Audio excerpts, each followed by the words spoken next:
Selamat pagi anak-anak. Salam sejahtera untuk kita semua ya. Jumpa lagi di pembelajaran online di masa pandemi ini. Oke, perkenalkan, Ibu adalah guru mata pelajaran dasar-dasar desain grafis. Nama Ibu adalah Nice Samosir. Oke. Kita akan mempelajari untuk pertama kalinya adalah tentang definisi desain grafis. Apa sih itu desain grafis? Oke, desain grafis terbentuk dari dua kata, yaitu desain dan grafis. Desain proses pengaturan segala sesuatu sebelum bertindak atau merancang.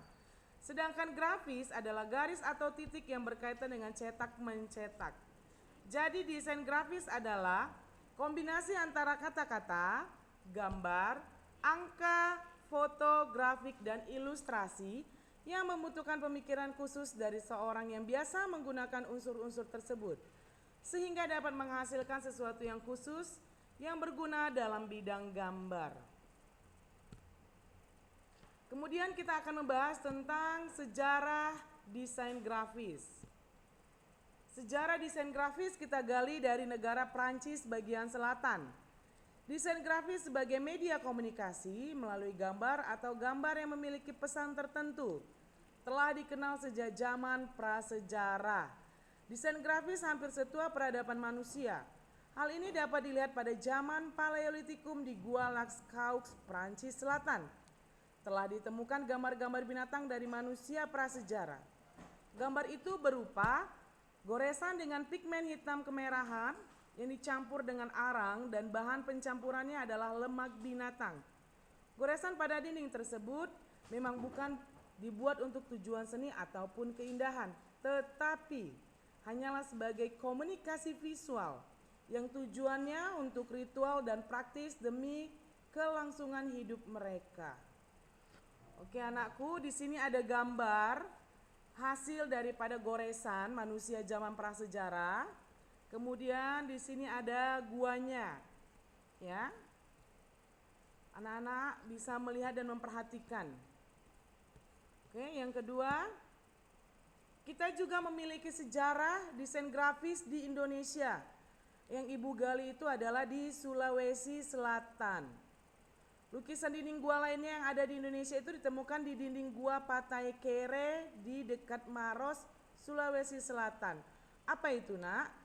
Sama dengan yang kita jumpai di Gua Lascaux, yaitu berupa lukisan binatang babi hutan yang fungsinya sama juga untuk sebagian kelangsungan hidup mereka dan untuk ritual.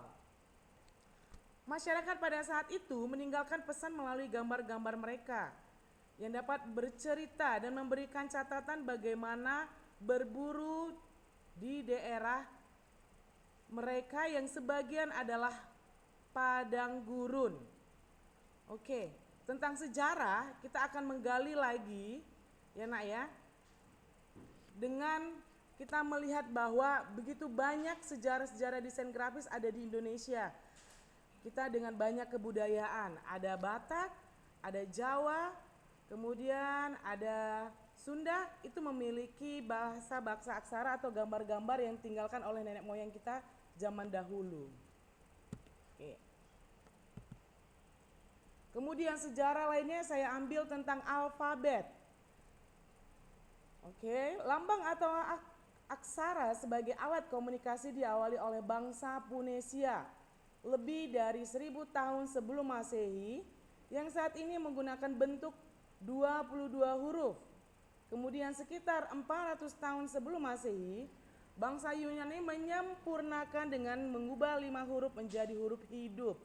Apa saja itu huruf hidup? Saya rasa anak-anak ibu sudah tahu semuanya Nak ya.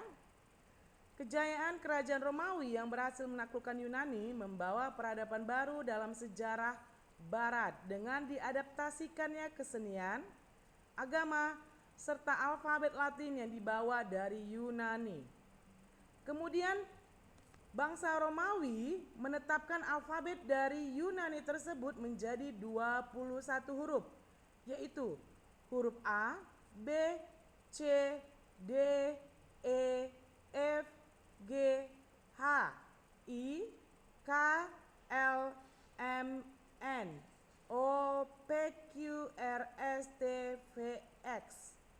kemudian huruf Y dan Z ditambahkan untuk mengakomodasi kata yang berasal dari bahasa Yunani. 3 huruf tambahan itu adalah J, U, dan W. Dimasukkan pada abad pertengahan sehingga jumlah keseluruhan alfabet Latin adalah menjadi 26. Kemudian ibu mengambil lagi sejarah tentang perkembangan cetak mencetak. Oke, perkembangan cetak mencetak dimulai pada abad ke-15 dengan ditemukannya mesin cetak oleh siapa?